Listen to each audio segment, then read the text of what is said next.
Теперь рассмотрим глухие буквы С и Ш. Если слово заканчивается на эти буквы, а следующее слово начинается со звонкой или с гласных, то эти буквы отзвончаются. Например, слово «тасар», что переводится как «оса». Оно состоит из двух слов. Слово «тас», что значит голое, ары, пчела. Глухая «с» между двумя гласными в быстрой речи переходит в букву «з». Тувинскую букву «з». Тазары.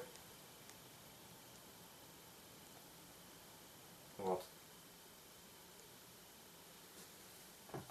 То же самое, если второе слово начинается из других гласных, из звонких, то есть сонорных, Р, М, Н, Н, Л.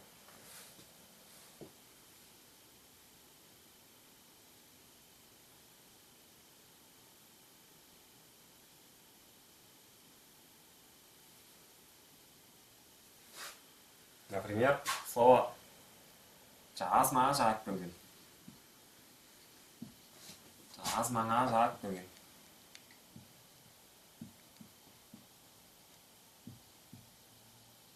Здесь прошелся дождь. «Чаасмаажаакбүгин».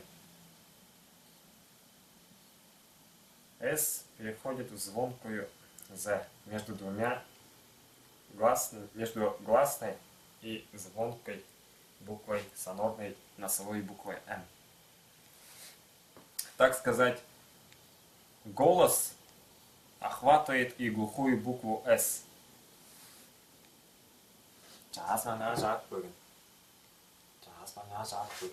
Вот.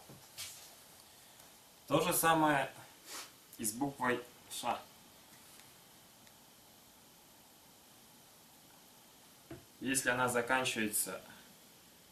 слово заканчивается на букву «Ш», например, «аш», а следующее с гласной и звонких сонорных,